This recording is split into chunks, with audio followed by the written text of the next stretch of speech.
Right మిగతా update చూస్తే hero Navdeep కు తెలంగాణ హైకోర్టులో బిగ్ రిలీఫ్ దక్కింది. నవదీప్ పై నమోదైన డ్రగ్స్ కేసును హైకోర్టు కొట్టివేసింది. నవదీప్ వద్ద ఎలాంటి డ్రగ్స్ దొరకపోవడంతో కేసు కొట్టేసినట్లు తెలిపింది.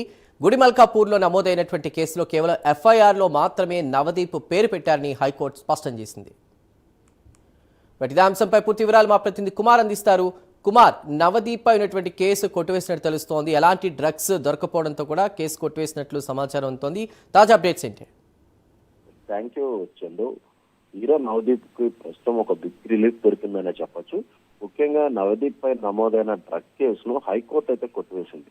అయితే నవదీప్ వద్ద ఎలాంటి డ్రగ్స్ దొరకపోవడంతో ఈ కేసు అయితే కొట్టివేశారు. అయితే గుడిమల్కాపూర్ లో నమోదైన కేసులో కేవలం ఎఫ్ఐఆర్ లో మాత్రమే ఇటు ఏదైతే నవదీప్ పేరు ఉన్నట్లయితే తెలుస్తుంది. ఈ నేపథ్యంలో దీనికి సంబంధించి ఏదైతే ఇటు కోర్టులో విచారణ అయితే కొనసాగింది. సుదీర్ఘంగా విచారణ కొనసాగిన తర్వాత ఏదైతే నవదీప్ కి ఊరట లభించిందని చెప్పొచ్చు. గుడిమల్కాపూర్ లోని ఏదైతే ఒక డ్రగ్ కేసులోని ఎఫ్ఐఆర్ అయితే నమోదైంది. ఈ డ్రగ్ కేసుకు సంబంధించి అయితే ఈ డ్రగ్ కేసుకు సంబంధించి గుడిమల్కాపూర్ లో గతంలో ఏదైతే ఒక డ్రగ్ కేసు నమోదైన నేపథ్యంలోని దాంట్లో ఎఫ్ఐఆర్ లో కూడా ఇటు నవదీప్ పేరు కూడా రావడం జరిగింది. అప్పుడు ఈ డ్రగ్ కేసు ఒక సంచలనంగా మారిందని చెప్పొచ్చు.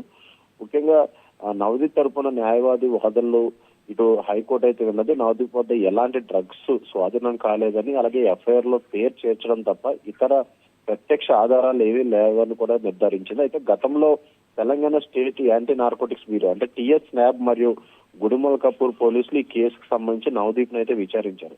అయితే పోలీసులు తనను అరెస్ట్ చేసే అవకాశం ఉందన్న భయంతో నవదీప్ ఆ గతంలోనే హైకోర్టును ఆశ్రయించారు. అప్పుడు కోర్టు అతనిని అరెస్ట్ చేయవద్దంటూ కూడా మధ్యంతర ఉత్తర్వులు కూడా జారీ చేసింది. ఆ తర్వాత ఈ కేసుతో సంబంధం ఉన్న మనీ లాండరింగ్ ఆరోపణలపై ఎన్ఫోర్స్మెంట్ డైరెక్టరేట్ ఈడీ కూడా నవదీప్ ను అయితే విచారించింది. తాజాగా ఇప్పుడు హైకోర్టు అయితే తీర్పుతో ఇటు గుడిమల్కాపూర్ పోలీస్ స్టేషన్ పరిధిలోని డ్రగ్ కేసు సంబంధించి నవదీప్ కి న్యాయపరమైన ఉపశమనం లభించిందని చెప్పొచ్చు. అయితే ముఖ్యంగా ఈ గతంలో అనేక సార్లు ఇటు డ్రగ్ టిఎస్ న్యాబ్ తో పాటు ఇటు ఈడీ అధికారులు కూడా నవదీప్ ని చాలా సార్లు అయితే విచారించారు. అయితే ముఖ్యంగా అప్పట్లోనే నవదీప్ ఇటు హైకోర్టును కూడా ఆశ్రయించడం జరిగింది. తన దగ్గర ఎటువంటి డ్రగ్స్ లేవంటూ కూడా గతంలో హైకోర్టును ఆశ్రయించిన నేపథ్యంలోని ఇటు దీనిపై సుదీర్ఘంగా విచారణ అయితే జరిగింది. అయితే ఈ రోజు దీనికి సంబంధించి కేసు కొట్టివేయాలంటూ అంటే గుడిమల్కాపూర్ లో నమోదైన ఎఫ్ఐఆర్ లో నవదీప్ పేరు ఉంది కాబట్టి ఆ ఎఫ్ఐఆర్ ను కొట్టేయాలంటూ కూడా ఇప్పుడు ప్రస్తుతం హైకోర్టు అయితే తీర్పు అయితే ఇచ్చింది. ఈ నేపథ్యంలో నవదీప్ కు ఊరట లభించిందని చెప్పొచ్చు. చేద్దాం.